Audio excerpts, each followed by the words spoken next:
Hey everyone, welcome to another episode of Savor Food and Body. This week I wanted to dive into another one of the core competencies of the Be Body Positive model. And this core competency is called Practice Intuitive Self-Care. So in this competency that really involves both intuitive eating and intuitive movement. So let's dive into intuitive eating first. So there's a lot of information out there about intuitive eating these days, and honestly a lot of influencers kind of co-opting the term of intuitive eating and turning it into having a little bit of a diet culture twist on it. So what it is and what it's not, let's do that first. What it's not is the hunger fullness diet. So intuitive eating is not about, oh, I'm only going to eat when I'm hungry and I'm going to stop when I'm full.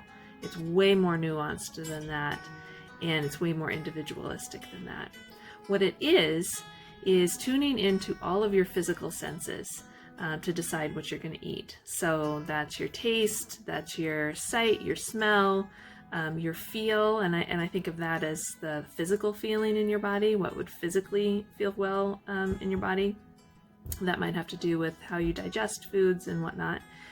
And adding into those physical senses, tuning into those, allows you to find foods and what's going to be most satisfying in any given moment.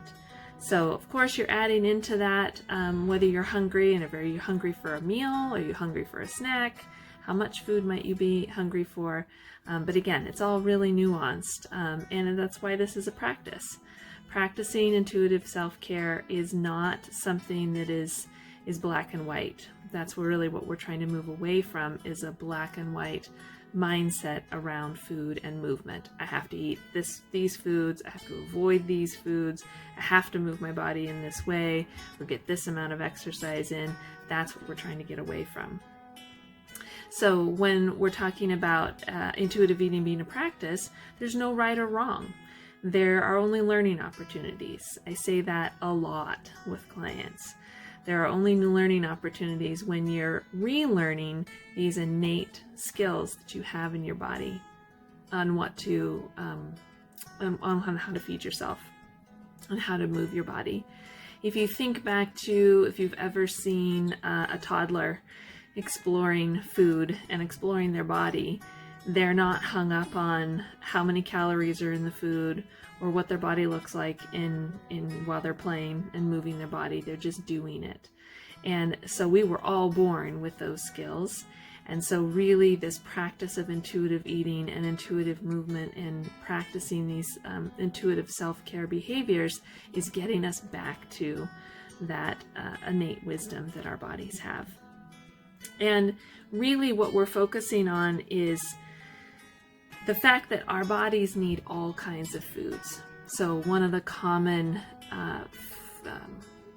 feedback of intuitive eating is, oh, well, you just get to eat whatever you want to, whenever you want to, and you're never going to want to eat vegetables, or you're never going to want to eat healthy foods. And that's not true at all.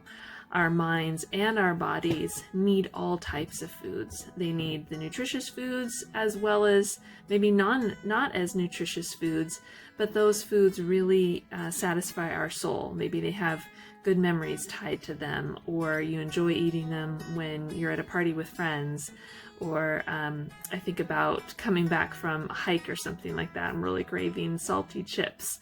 You know, the salt is something that my body needs.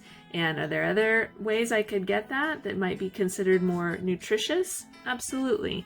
But I associate having those crunchy chips on a car ride home from an amazing outdoor experience.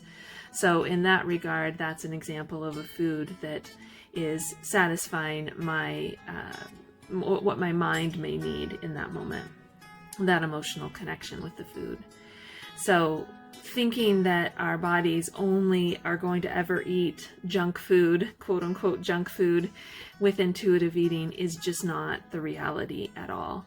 When you really tune into, again, back to all those physical senses of what your body may need, your body is going to have a desire for things like fruits and vegetables just as much as having desire for chips and burgers and cookies and whatnot, whatever you would classify as junk food. The other kind of final piece of intuitive self-care, practicing intuitive self-care, is the exercise part, the movement part. So when we're in the diet mentality, we're told, and diet culture really focuses on this, and that exercise is there to burn a certain amount of calories, tone your body so that maybe it gets smaller and can fit into a different size clothes. And through practicing intuitive self-care, the movement component asks you to focus on movement, one, that you enjoy. What do you find pleasure in how you're moving your body? And two, thinking about it from more of an internal perspective. So what types of movement help you relax, find a release from physical, mental, emotional stress, not create more stress? Doing movement that we don't enjoy creates more stress, and that kind of negates the whole purpose of doing it. So again, thinking back to maybe when you were a kiddo, if there was ever a time in your life where you just enjoyed moving your body and playing and running and rolling down hills and whatever that looked like for you, you can think back to that time frame and what did that feel like to move your body with that much freedom. And that's really what we want to bring into even your adult life, and finding that same sort of joy and pleasure in moving your body. Intuitive movement also has to honor rest.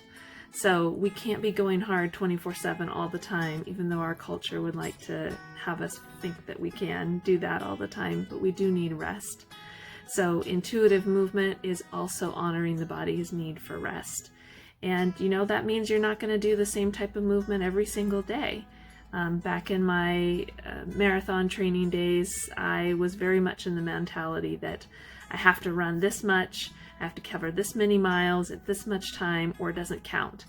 And that's not what intuitive movement is at all. It's very far from that. It's asking, again, for you to check in with your body and know, well, what type of movement would your body enjoy? What amount? And for how long? Maybe you're going for a slower walk, maybe you're going for a jog, maybe you're going for a bike ride. Maybe you're going uphill for a significant amount of time to go see a gorgeous view.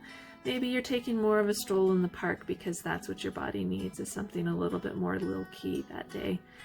Doing some gentle stretching with yoga so that you can be very inter-reflective, and maybe helping to calm your nervous system by doing some deep breathing. So whatever intuitive movement looks like for you, the point is, again, you're making those choices from an internal perspective of what will feel good with your body versus an external perspective of needing to burn so many calories or trying to fit into a smaller size clothes.